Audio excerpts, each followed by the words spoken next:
know you're not failing, but you just feel stuck. You've read the books, tried the journaling, set the goals, but it still feels like something's in the way. You keep saying things like, I just need to get out of my own head. I should be doing more. Why can't I just move forward? It's like your foot is on the gas, but the brake is slammed down too. And the longer this lasts, the more you start to question yourself. Contrary to popular belief, this isn't a lack of motivation. This is anxiety showing up as paralysis. If you've been stuck in that loop, this video is for you. My goal is to help high-achieving professionals relieve their stress, anxiety, overthinking, and burnout using practical strategies and techniques from our M3 method so they can enjoy their success without sacrificing their well-being. Being stuck doesn't always look dramatic. It often looks like doing the bare minimum, overthinking every option, or procrastinating important things while staying busy with unimportant ones. It feels like living in limbo, like your system is constantly buffering, unable to fully commit to action or rest. You wake up tired, start the day with good intentions,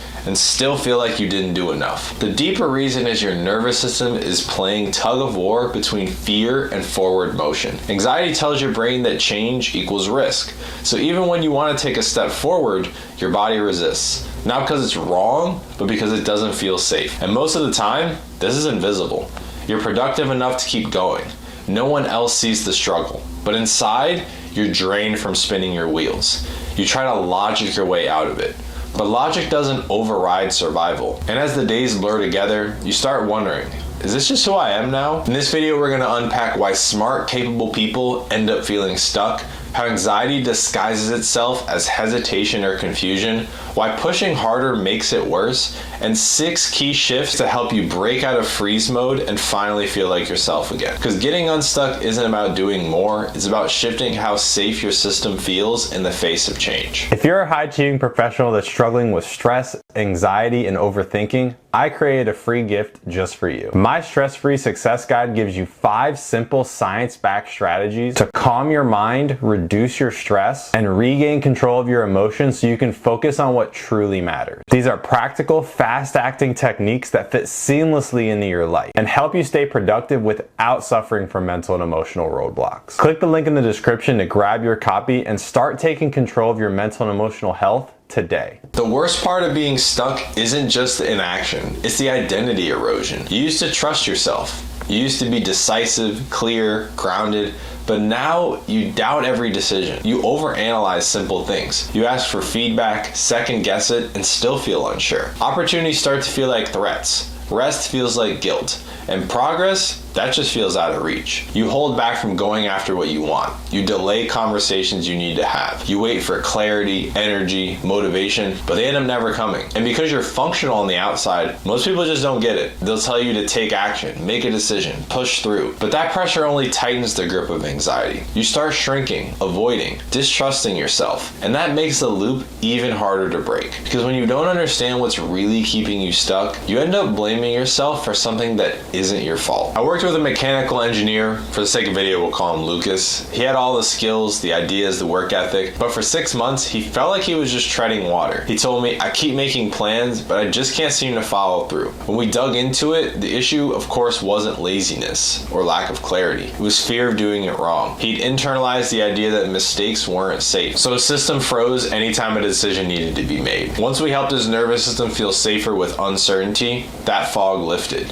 He started taking action again and trusting himself to handle what would come next. Most of the advice out there would just tell you, just start, take massive action, push through the fear. But here's what that advice misses. If your system is stuck in a freeze response, forcing yourself forward makes things worse. It creates resistance, more shame, and more self-blame. You can't logic your way out of a nervous system that feels unsafe, and you can't willpower your way out of survival mode. High achievers often treat being stuck like a productivity problem, but it's not about your habits. It's about your baseline state. If your body equates change with danger, even small steps will trigger a threat response. You'll freeze, spin, overthink, then blame yourself for not being disciplined enough. And even when you do manage to force action, it often doesn't stick because your system still interprets the change as unsafe. So it sabotages the follow through. And that's why new habits often don't last when anxiety is involved. You don't need another tactic. You need to rewire how your system interprets moving forward. That's when momentum gets easier, not harder. stronger. Now I'm going to give you the 6 ways that you can get out of feeling stuck. Number 1, stop treating clarity like a prerequisite. You don't have to figure it all out before you start. Most clarity comes after action,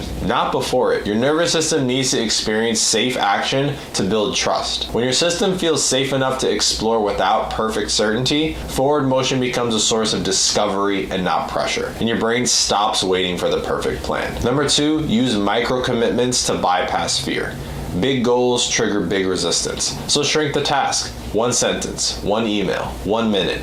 These small steps give your system proof that action doesn't equal danger, and momentum builds from there. Even if the step feels too small, completing it creates a ripple effect that rewires your sense of safety around action. Number 3, build transitions between thought and action. Being stuck lives in a gap between thinking and doing.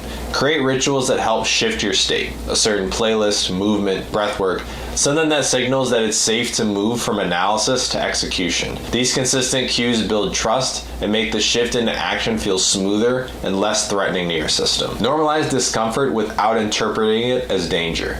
Change feels unfamiliar, not unsafe. Train your system to stay present with discomfort instead of labeling it as a stop sign. When your body learns that tension, uncertainty, or resistance doesn't mean you're doing something wrong, it becomes easier to stay in motion instead of freezing. Number 5, anchor to identity, not outcomes. Instead of obsessing over whether it's the right action, ask, what would the resilient version of me do in this situation? This grounds you in values instead of results. You start acting from a place of internal integrity, not fear or failure, and that rewires the loop that's keeping you stuck. Number 6, prioritize completion over complexity.